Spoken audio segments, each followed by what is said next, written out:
My name is Jason Houston. I'm the Dean of the Gonzaga and Florence program, and it is my distinct privilege to welcome you all to this edition of the GIF Talks series. I'm not going to introduce this distinguished gentleman to my right. I'm going to leave that to Professor Raveggi, who organizes these events, but I do want to welcome you as the Dean of Gonzaga and Florence to our program. This is the fourth version of GIF Talks, which has the goal of bringing in together American and Italian narrative voices. Now that can be novelists, poets, historians. We see that as a broad term. The lingua franca of the evening is English, but I know we have a lot of guests here that are native Italian speakers, and we are in Italy, so of course we welcome questions and dialogue in Italian in the question period that will follow. But we do hope this event, and we want it to reach out to our students, so that's why we have it in English. So I thank you for bearing with us, those of you Italians who have joined us from Florence and abroad, or further afield. I just will say a few words about Gonzaga and Florence. We're celebrating our 60th year here in Florence. This building we've been in for over 30 years, and we purchased it in the early 2000s. So we're an institution that has a little bit of longevity here in Florence, and we plan to be here for a long time. So saying that, I want to invite you to the next couple events that we're hosting, and use this time to reach out and mention that. So on April 4th, so coming up, we're going to have Joseph Luzzi, who published this book, Botticelli's Secret, which is published by Norton, and Paperback Exchange has it on. So he'll be here April 4th to talk about Botticelli's Secret.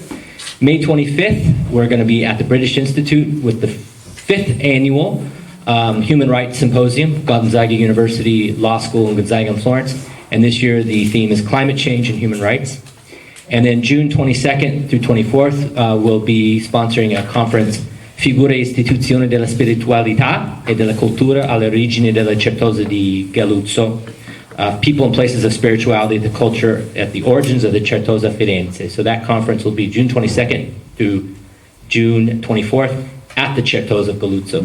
All these things are always free and open to the public, so I recommend you friend us or look on our Facebook, Gonzaga and Florence, or Instagram page for these activities. Having said that, I will hand the microphone over to Professor Raveggi, who will do an introduction to Professor Ginzburg and kick off the evening. Thank you very much.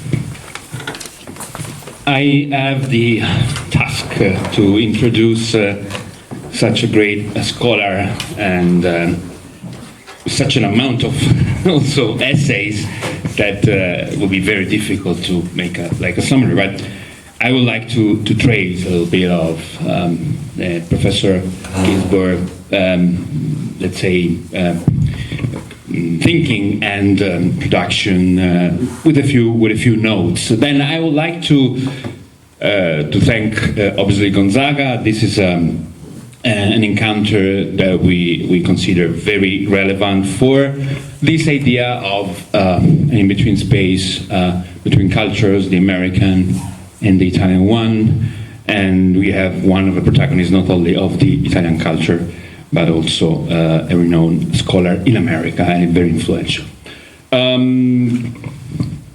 I'm sorry, I'm going to make a brief summary. Carlo Ginzburg has taught at the University of Bologna, at UCLA, and the Scuola Normale di Pisa.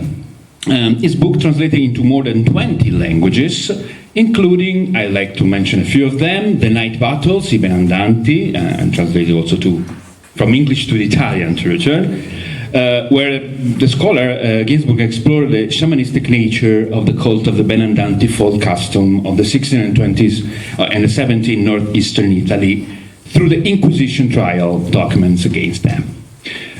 Following his studies on the Inquisition, we encounter the bestseller, I don't know if I can define it, The Cheese and the Worms, which is the inaugural act of the micro-history approach, and this sort of will define that detective hunting through that mix the figure of the hunter and the figure of the detective in the study of history, through the analysis of the deeply complex religious belief, education, and cosmogony of what I consider now one of the most important, probably, characters of, we can say also, the Italian literature of the 20th century, that is Menocchio, frequently quoted as Domenico Scandella, an Italian miller who is capable of stating theories like this one that I quote.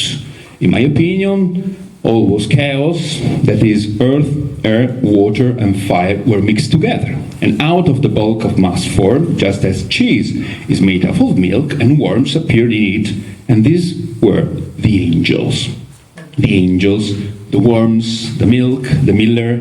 The cheese and the worms reveals not only, obviously, the greatness of the scholar, but also the link with literature that, in my opinion, is really important to understand Ginzburg's production. And today we're going to also make a sort of, I would like to introduce, I would like to make a sort of interview with Professor Ginzburg, looking at also the literary side of his production. We are in Florence, we are in Tuscany, obviously we must mention this other marvelous book that is the Indagini su Piero, the Enigma of Piero, della Francesca, that reveals Ginzburg's relationship to visual art, obviously, related to power, and the book has been defined, returning to the idea of the scholar as a sort of detective, a detective story that uncovers the still pertinent bond between power and art. So also to emphasize and to underline the contemporary aspect of the Professor Ginzburg studies. And we return to the last book later. And I also will, through our conversation, I would like also to ask Professor Ginzburg, I will ask you later, to, for example, reveal this relationship with art history. I think especially the relationship with Roberto Longhi, that is pretty clear in the Enigma, in my opinion. Another book that I would like to stress, because it's also related to a slippery word that Carlo Ginzburg applied to himself with some problems, that is identity. It's, in my opinion, very beautiful book, that is Occhiacci di Legno, Wooden Eyes, that is a book that explored the topic and the theory of distance, another topic that, in my opinion, relates to authors such as Calvino and Primo Levi, and also with Calvino will return later. I would like to mention in the last production that has also interesting intersection with the recent American history and with the recent, let's say, reflection on the Native American studies, is The Soul of the Brutes, that came out recently in the Seagull Press. I would like to quote Navin Kishore as an example of an exceptional transnational publisher. And I would like to quote especially Civilization and Barbarism, that is an essay, where Professor Ginzburg explored the debate between two thinkers in Spain about the humanness, or the lack of humanness, of Native Americans, that, in my opinion, resound in recent times. So we have a man between disciplines, from history to politics, from literary studies to those of folklore. Ginzburg tell us also about a history of the genius of the very Italian 20th century culture and scholarly that has reached America. At the same time, in my opinion, trace his path and an intellectual constellation that sees in Italy, and I would like to say also in Florence, a place of intellectual innovation. Professor Ginzburg, benvenuto.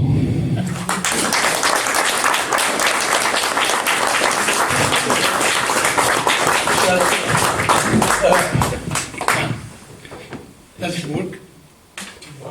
Yes. Well, thank you very much for this It was very hard. very generous introduction. I'm really flattered, and I mean, to be here, it's a real privilege. And I'd like to thank the Dean for his introduction, for his invitation. So, I'm ready.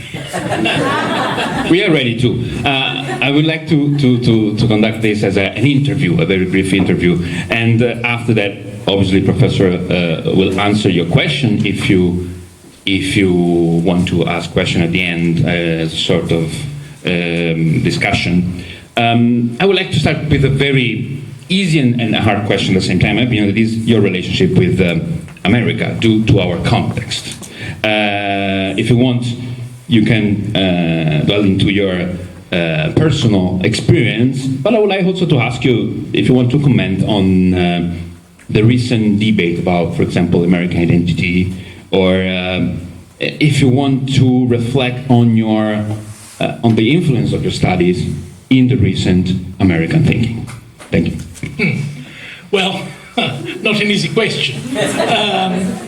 I mean, my first visit to the States took place in 1972, and I was invited to spend a couple of months at Princeton at the Davis Center for Historical Studies.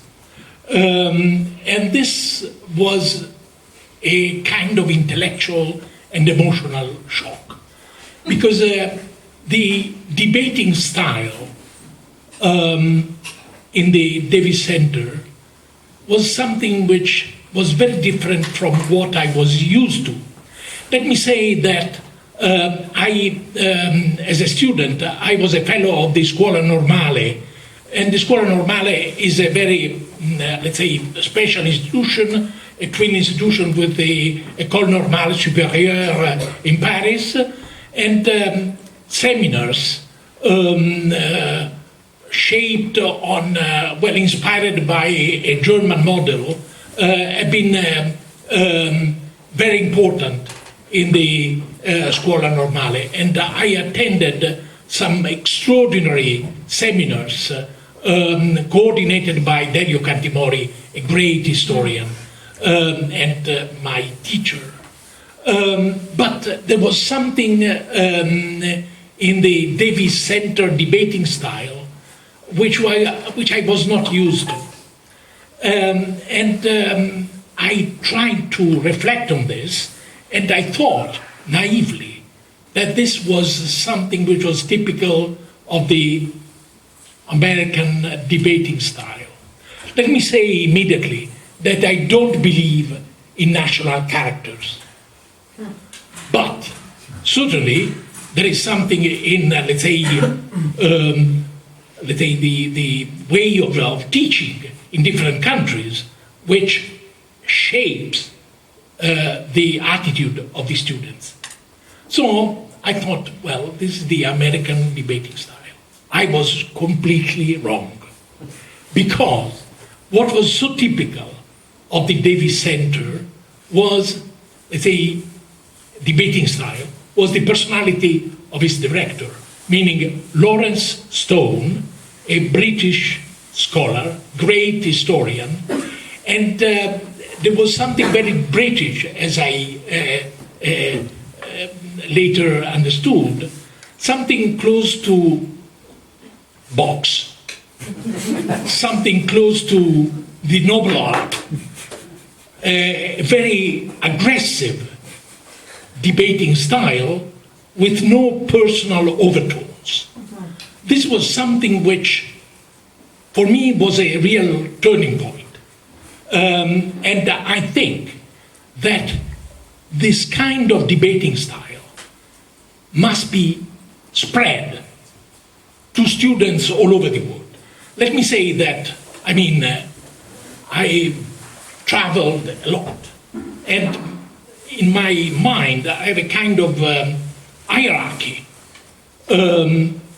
Again, I don't believe in national characters, which is related to, let's say, the way in which students are or are not ready to discuss with professors. And I must say that at the bottom of this hierarchy, there are Japanese students, because the deference vis-à-vis the professors is so deep that even if they ask a question, that's the end of it. Now, at the top, there is India. India, I mean, as a mixture of, let's say, the debating style of the colonizers, the British, but then something local, if I can say local, about the continent. And what is so striking, and my latest visit in India was, very important from that point of view, is the way in which women engage themselves in debates after centuries and centuries of oppression. And this is something marvelous. So, I remember my first visit at the Nehru University in Delhi and my latest visit, and I was able to, to see how the intellectual atmosphere was changed, but especially how women were ready to participate in a discussion in a way which reminded me of the David Center debating style. So, this was, let's say, the first shock. But then there is something which I learned, I started to learn, meaning the way in which a great historian like Lawrence Stone was able to be integrated in the American system, keeping his own, I wouldn't say identity, a word which I detest, but let's say his way of, his upbringing, his debating style, his intellectual attitude, and so on. So I discovered something utterly banal, meaning diversity as, they say, the crucial element in American society and culture. So the coexisting of diversity. Later on, when I started to teach at UCLA, the majority of my students, well, not of my students, but the majority of the students at UCLA were Asians. So, and I realized, and this is something which I think I wrote at the beginning of the introduction to Occhiacci di Legno, to Wooden Eyes, that to feel like a stranger is something which can happen to everybody in any place. So, let's say estrangement, that intellectual device which I explored in one of the essays included in Wooden Eyes, was something which I experienced in teaching to students from different backgrounds, and feeling, let's say, a stranger and looking at them as strangers in some way. But then there was this possibility of a dialogue. That was crucial. So, if I say what I first learned about, let's say, America is let's say, that experience of diversity. And as I said, this is utterly banal, but it's reality. I can go on, but maybe I must stop. Do not expect a easier question now. I'd like to connect with your implicit and obviously evident quote from Sklowski. You quote defamiliarization or estrangement. We know there's still a debate on the translation of the neologism. There's still different version. In Spanish is extrañamiento, etc., etc. But I would like to connect with a very, let's say now, famous concept and methodology that you propose and invent, that is microhistory. Because microhistory, you define also in a recent interview the sort of a science of the unexpected in the historical research. The topic of microhistory, I would like that you briefly introduce. We have a large audience composed by students, So briefly, what is, so it's hard, as I said, the concept of microhistory. Obviously, the reference is directly to the Cheese and the Worm, but not only. And if this concept has been evolved through the years, and if you want to connect this with the task of the historian today, if this approach is reacting with the task of what does it mean to be an historian, in this sense, if still is the science of the unexpected. I'm quoting, you say that there is always in history this possibility of the unexpected, which you have to tease out, of course. Well, first of all, I did not invent microhistory. And actually, even if my book, The Cheese and the Worms, is often quoted, mentioned as an example of microhistory, the word microhistory is never used in this book. Because actually the word emerged later, a bit later, from a series of discussions which also focused on my book. So microhistory was the outcome of a collective project, of a series of discussions around the journal Quaderni Storici, and I can mention Edoardo Grendi, Giovanni Levi, Carlo Poni, and myself. And actually I wrote an essay which is included, I think, in the book Threads and Traces, which is called Microhistory, 2 or 3 Things Which I Know About It, which is a homage to Jean-Luc Godard. And actually I started saying, I think that I heard the word microhistory first from Giovanni Levi. In fact, Primo Levi used the word microhistory in a passage related to Raymond Queneau, if I'm not mistaken. In Carbon. In Carbon, Carlo. In the tale Carbon. Carbon, yeah. Yeah, that's true, but anyway, we'll come back to this. And let's say the word microhistory was, emerged from those debates, but there is a kind of a widespread misunderstanding about the meaning of this word, about the prefix micro. Now, micro is not related to the dimension either real or symbolic of the object of the research. Micro is related to an analytic perspective, an analytic approach. Is related to microscope, if you like. And actually, the series Microstorie, which was published by Einaudi starting in 1981, and which was directed by Giovanni Levi and myself, the first title of that series was my book on Piero della Francesca, Il monarca della pittura. Nobody would dare to think that Piero della Francesca is a small topic, a small painter. On the contrary, giant.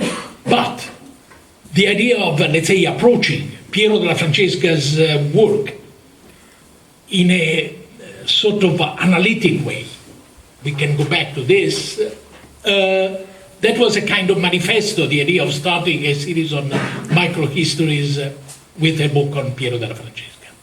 Now, Microstorie has been a world success.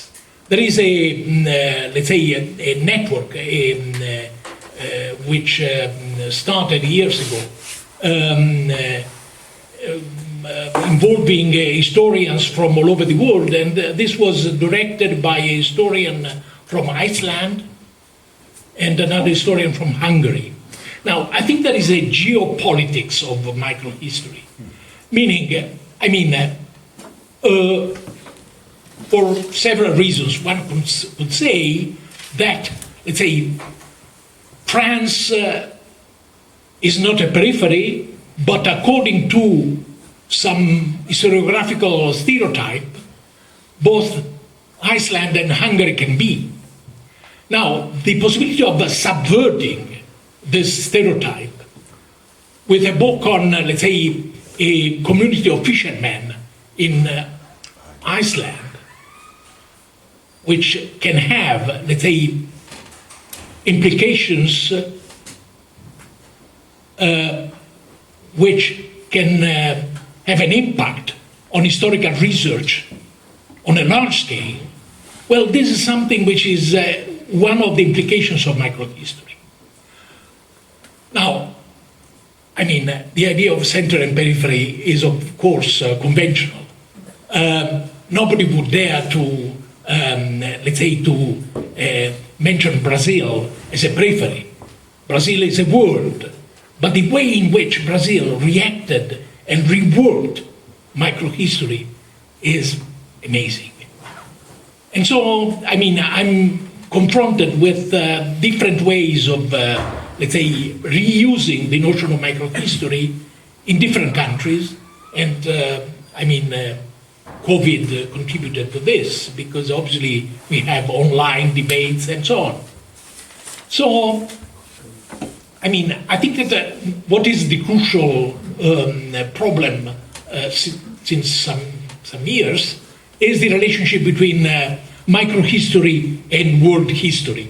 I mean, I published an essay first in English, and now there is an Italian version in my book La lettera, uccide, and microhistory and world history, in which I try to approach this issue, meaning the relationship between case studies and a world history perspective.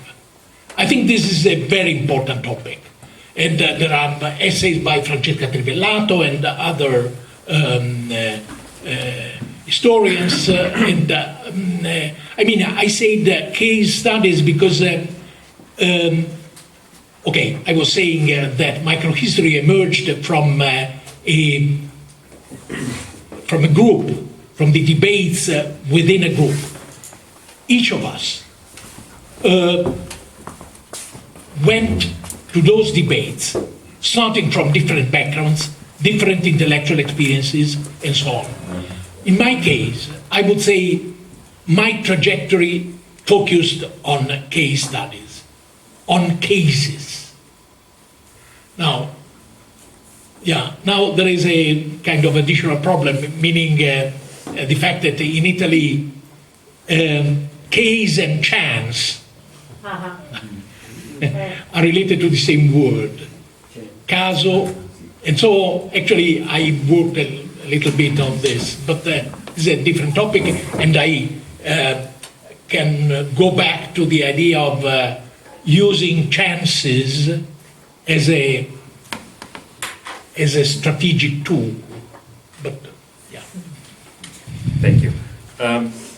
Well, one professor, you were mentioning not only Primo Levi, but where you referred to the very concept of world history. I'd like to thank you because my third question starts from your relationship with one of the fathers of the, in my opinion, contemporary comparative literature, that is Auerbach, that you mentioned as one of your masters, no? And you say, for example, in a recent article, Attitude, Slaves and the Bible, I'm quoting, my approach to microhistory has been largely inspired by the work of Auerbach, the one who frequently, in this, the famous essay in philology of the world literature, he addressed to the topic of world literature, but in general, to this world approach towards literature and not only. So, starting from that, I would like to ask you, also tracing the relationship with Primo Levi, but also, if you want, with Italo Calvino, to enter in this corpo a corpo with the literary world, with literature. What do you? I mentioned that Menocchio, in my opinion, now is also, let's say, a fictional character of 20th century Italian literature. But I would like to ask you to go into this aspect of your studies, so the relationship with literature, and if you want, with Calvino. Well, but first of all, I think that I should mention my parents, because my father was a philologist, and he worked on Russian literature, but he also edited Leopardi's Canti, and actually, he was very close personally to Benedetto Croce, but he referred to a philologist, a great philologist, Sant'Orre de Benedetti, as his maestro. And actually, I have a copy, that was a copy owned by my father, of Sant'Orre de Benedetti's work on frammenti autografi dell'Orlando Furioso. This is a crucial work for, let's say, the emergence of critica delle varianti in Italy, meaning a critical approach to literature focusing on variations witnessed in manuscripts or in different editions as a kind of tool in order to analyze the creative process of a writer. And Sant'Orre de Benedetti, actually I have a copy of this book with a written dedication by Sant'Orre de Benedetti, and this is the second copy in this huge book. So the first copy was for Sant'Orre de Benedetti, the author, and the second copy was for my father, al mio carissimo amico Leone Ginzburg. Now, my mother was a well-known writer, and actually, her books are more and more often translated in different languages. They were already translated when she was alive, but the impact of her work is still going on. So I grew up in a house full of books, and the notion of literature in different ways was present. Actually, I think that one of the books which marked me more deeply, retrospectively I would say, was the Italian translation of War and Peace, Tolstoy's War and Peace, which was revised by my father when he was sent to Confino, to Résidence Surveillée during the war. And actually my father was, wrote an introduction which he was unable to sign, being Jewish. This Italian translation was published in 1942, and I read this book, Tolstoy's War and Peace, for the first time when I was 12. I understood very little of it, but the impact, the impact was very deep, and so this was then I reread it several times and so on, and I think that, as I said in that essay on microhistory, 2 or 3 things I wrote, I know about it. I mentioned the impact of Tolstoy's approach to the description of a battle. And he said, we should be able to retrace the life of each participant to the battle. Not only the generals, but even the humblest soldiers.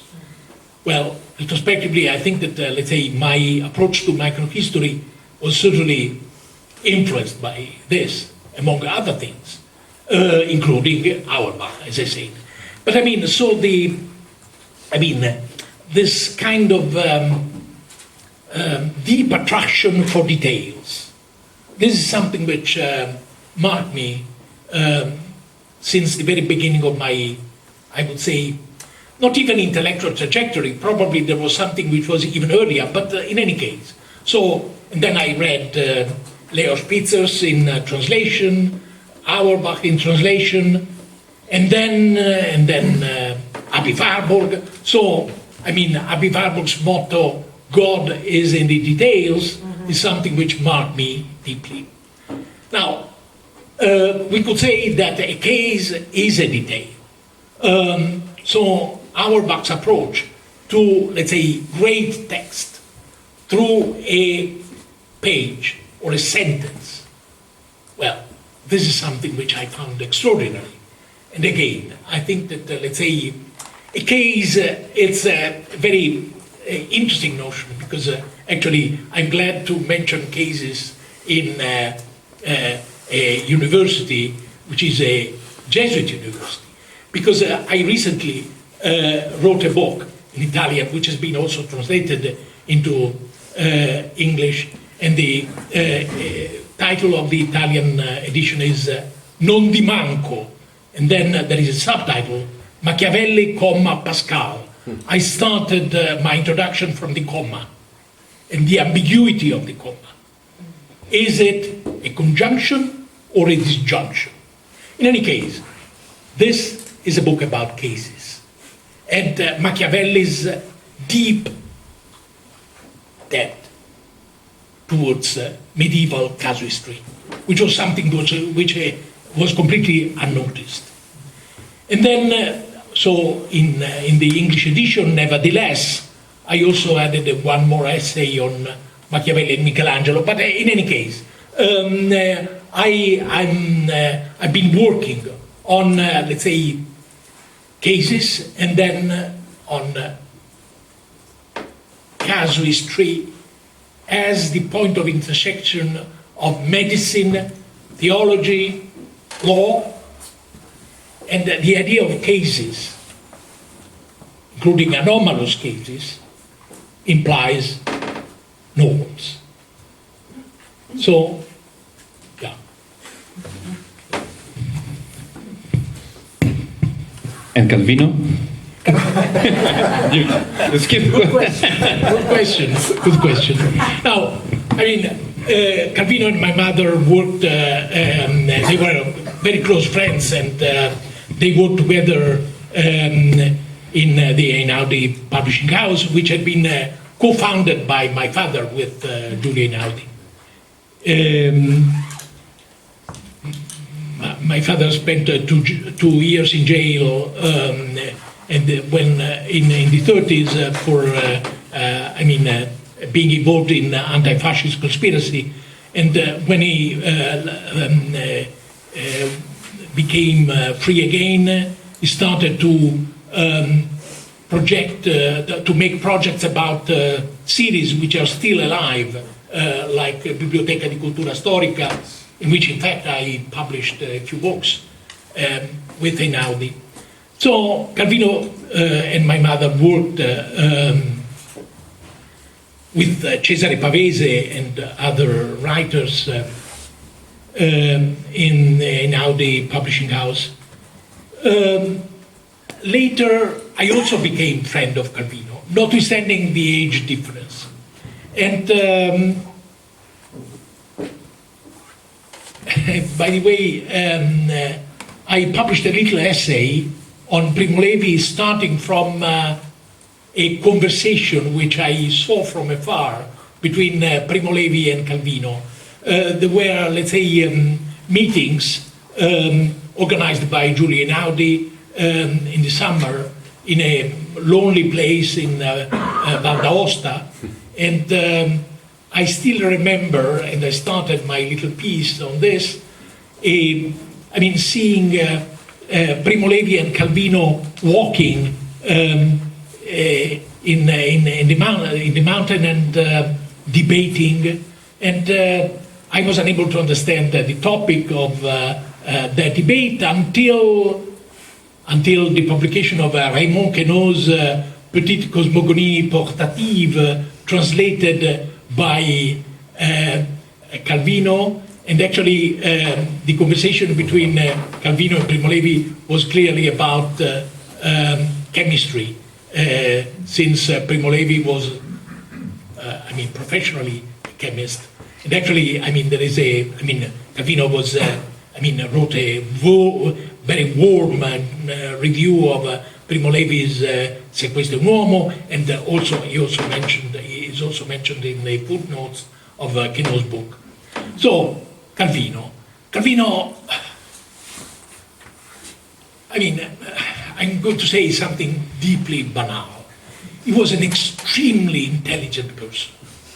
There was a kind of quickness in his attitude, his reaction to what was said, to what was going on around him, to reality, and then commitment, and then, and this is inevitable, dealing with Calvino, lightness. Actually, the last time I saw him was in Rome, and we had a long walk, and he was working on his Lezioni Americane, and our conversation was about the conversation on lightness. And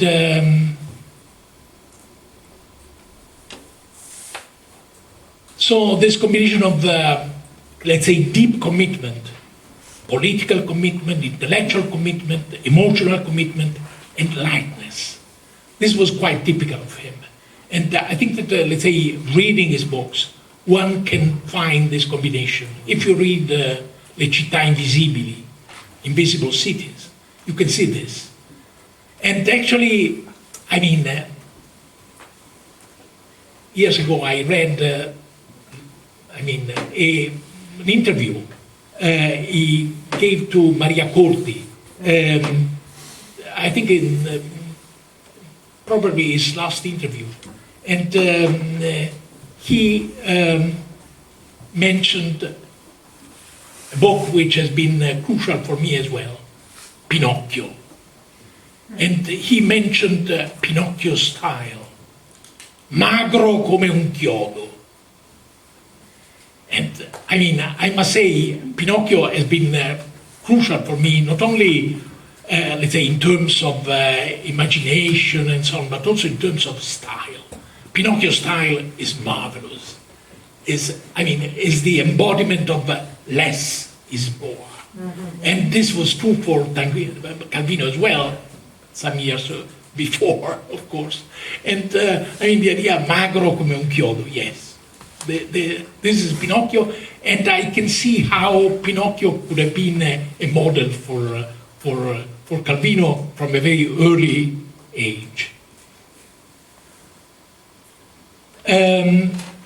I've been involved in a project which ultimately failed. This was a project started from, started by Gianni Celati, a close friend of Calvino and Calvino. They wanted to start a journal, and as I said, the project ultimately failed, but there were, let's say, letters, meetings in Bologna, and so, I was involved in this, but I can go on, but I would like... Sì? Si sente comunque? Benissimo, vabbè. Allora andiamo senza microfono. We have just 10 minutes before we start with the open question, question and answer time. You mentioned Pinocchio, so probably my last question will be on Florence. I really anticipate that the relationship with Florence is subtle, but probably passing through your, let's say, masters, you can also find a way, not only Pinocchio obviously refers to Florence, but her history, obviously your interest in history. So what's your, let's say, your relationship with the city of Florence? Obviously your life and your example is also obviously extremely related to your father's city, and to the Einaudi project.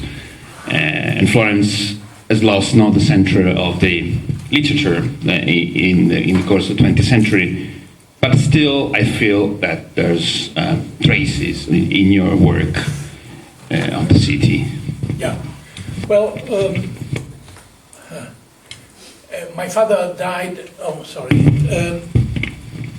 my father died in February 1944. He had been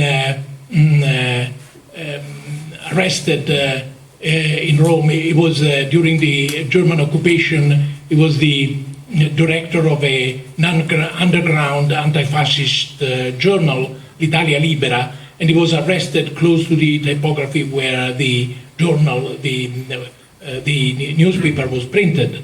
And since he had been under trial for anti-fascist conspiracy in the 30s, there was a file with his picture, and so he was identified by the fascist police, and so he was transferred to the German section of the Roman prison Regina Coeli, and he was tortured. He died as I said, in February 1944. A few months later, I went with my mother to Fiesole, and then my mother went back to Rome with my brother, and so I spent 1 year in Fiesole with my aunt Paola, the sister, my mother's sister, and actually I learned to read at that time when I was in Fiesole, and I have vivid memories of that time. So certainly I have a very emotional relationship with Florence, that's for sure. And then what can I say? Florence is Florence. Yeah. Uno ha detto ahimè, non so. Okay, so I think we have a taxi also, no? And in 4 or 5 minutes, 40 minutes. So I know there's questions. I think we have just already, and so let's have this. Yeah, but I mean we have time because. We can. I mean, I can also moderate the questions, so we can find new things. The first question is. No, the first question is. Okay, can I ask like this? Hey. Okay. So thank you very much. It's a very joyful experience for me to have this. Okay. So the question is about you have been mentioning that the Italian word for case and chances is basically the same word, and you said something about seeing something interesting in this. This is sort of a piece of evidence or something interesting to uncover, and you have been using the word tool, if I'm not mistaken. So I would like you to expand a little bit more on this. So, but my guess is were you hinting at the fact that certain randomness in selecting a case might be of, I don't know, might play some epistemological role in relating the particular to the general, something like that? Okay. In fact, this is related to the production of chances. And I think, I started working in this direction with my friend Adriano Prosperi when we wrote together a book which is called Giochi di Pazienza. The translation would be Puzzles.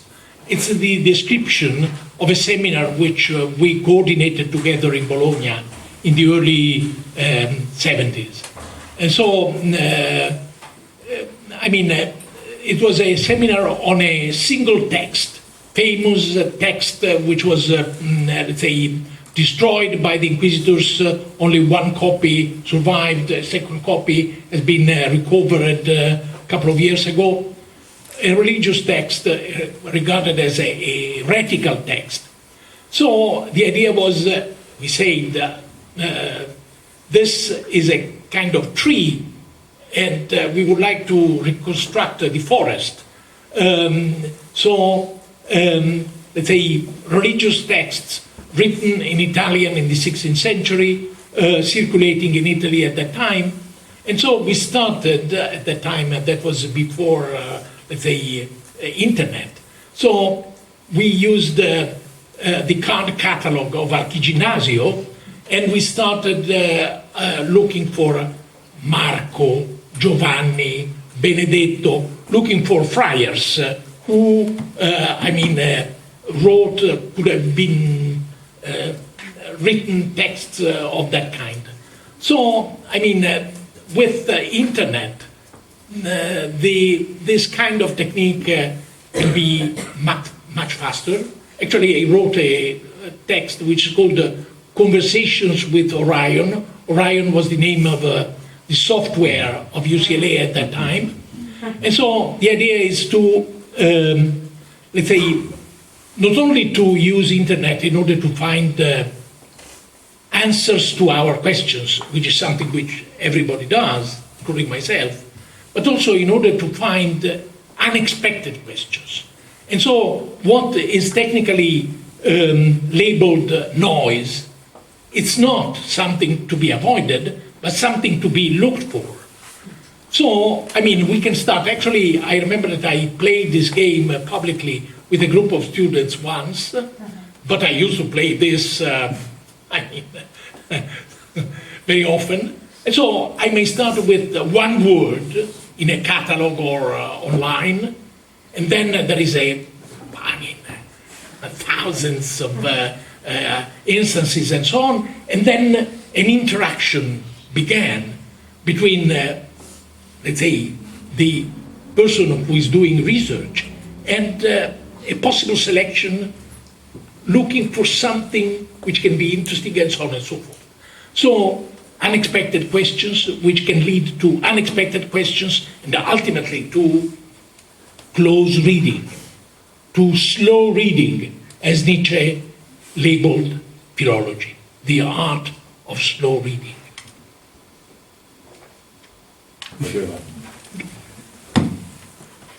Professore, buonasera, una gioia ascoltarla. Thank you so much. This is wonderful.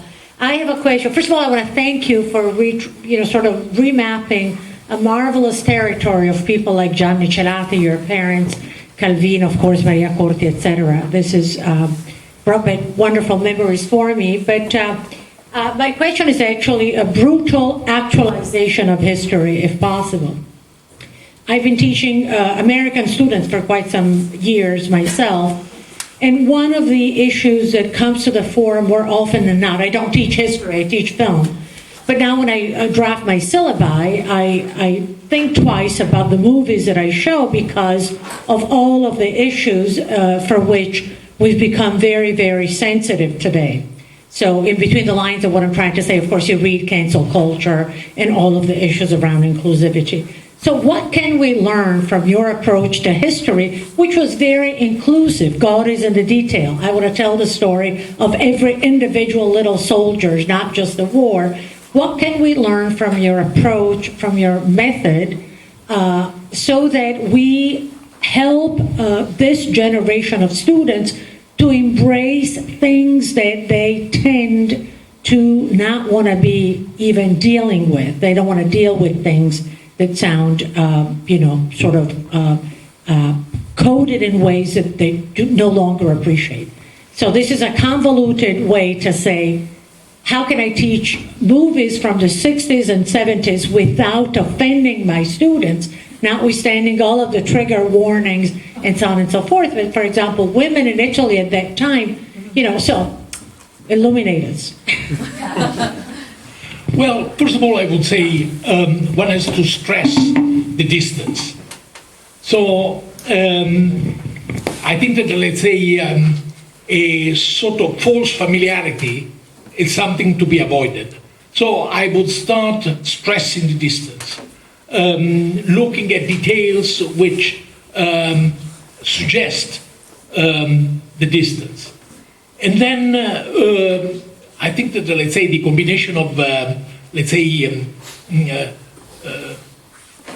slow reading and the use of a tool as fast as internet is something which can be helpful, and this combination can be taught.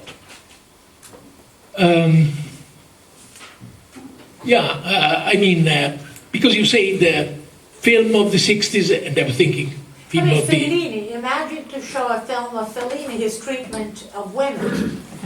Oh, for sure, but the problem is, political correctness is grotesque. No doubt about that. Actually, there is a page written by my mother years ago about, when the term political correctness did not exist. But she rejected the idea of, let's say, not using a word like blind, instead of non vedenti. Let's say, okay. So I think that this can be taught. So how to avoid this, and also to explain the roots of this attitude, of course.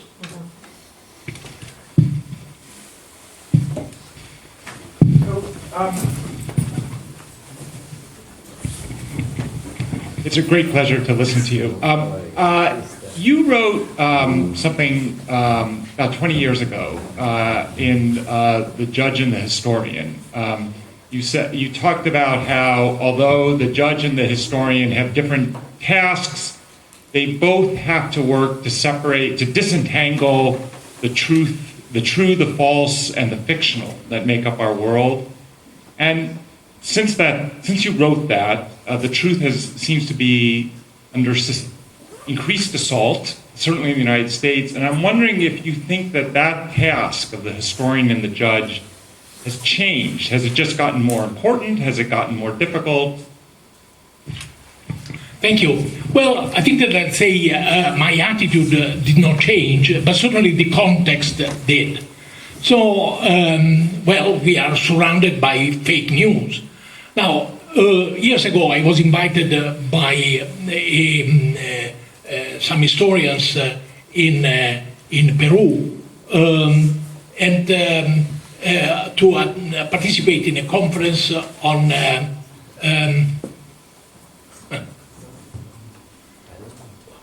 it will come out, but post-verdad. And I immediately accepted. So the idea of post-truth, an idea which I find dreadful, was a challenge. So I immediately accepted, and my contribution at the title, Fake News, an old, new thing. Because it's at the same time old and new. And I've been working on fake news. I reworked that text which was published in Spanish and so on, because I think that the combination of old and new, what is new is the technology, first of all, and the context. But the idea of using lies as a political weapon, this is a very old story. And sad. Yeah. That was maybe a bit too quick, but...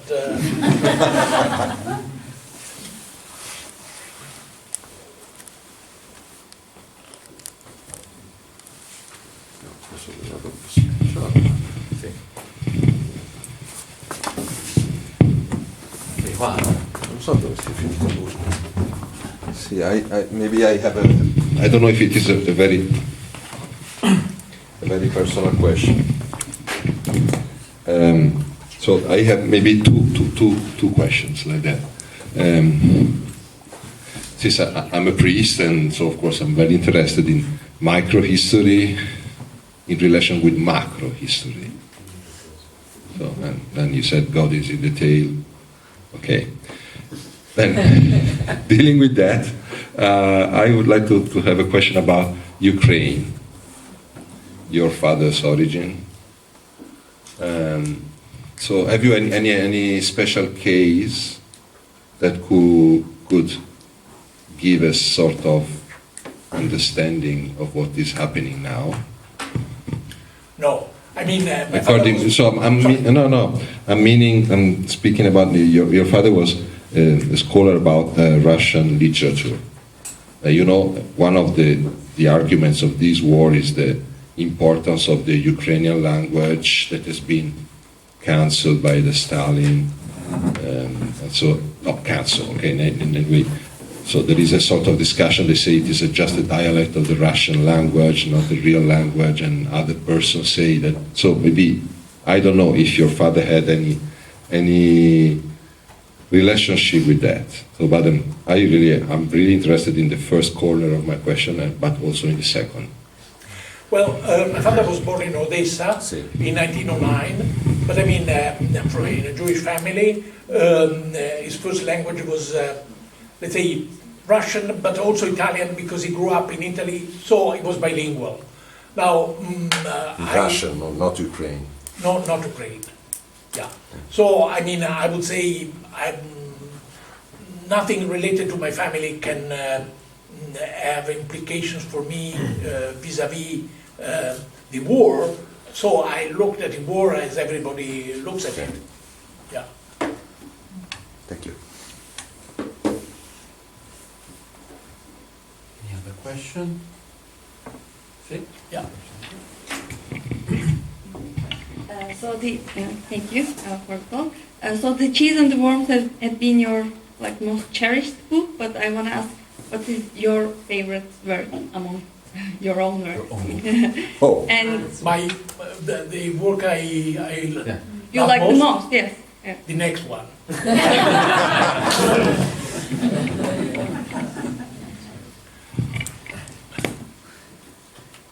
I have a question, if it's possible. Just we have 3 minutes. If we consider the Benandanti, one of the, and it's a book that has been republished recently by Adelphi. And do you think, or do you know, if there are cases of contemporary, let's say, shamanistic experience that can be an interest as case studies, like contemporary Benandanti? Because I found there's also resurgent interest in shamanism, no? Also from the point of view probably of the study of psychotropic drugs and all this culture that is emerging, let's say, philosophy, no? Not only like... Well, I think that, let's say, anthropologists can answer this question better than I do. I've not been working on, let's say, contemporary culture related to shamanism. Certainly, I mean, what is bizarre is that Benandanti became part of, let's say, Friulian self-perception. So a lot of people say that I'm a Benandante because he or she was born in a hall called a camicia. So actually, I mean, I gave a lecture in La Tisana in Friuli, and I was impressed by the way in which, I mean, people reacted to this idea of Benandanti. Menocchio is not part of this Friulian self-perception, but Benandanti are, I would say. During the night or during the morning? This I don't know. Okay, so I think if you don't have any other question, we are on time for... There is one over there. It was all prepared. Just a quick follow-up, actually. Thank you so much for the talk. I was going to follow up on my neighbor's question and just ask why the next book is your favorite. Because it's unexpected. We're waiting for the next book. We can say that. We're waiting for the next book. I hope will come soon out. Talk about books. I would like also to remember that outside you have copies from the English translations of Professor Ginzburg books. It's time. I would like to thank you, Professor Ginzburg, for this very, very pleasant conversation. Jason Houston, Director of Gonzaga in Florence, and thank you for being here. And there's a brief reception right next door as well, so you're all welcome to stay.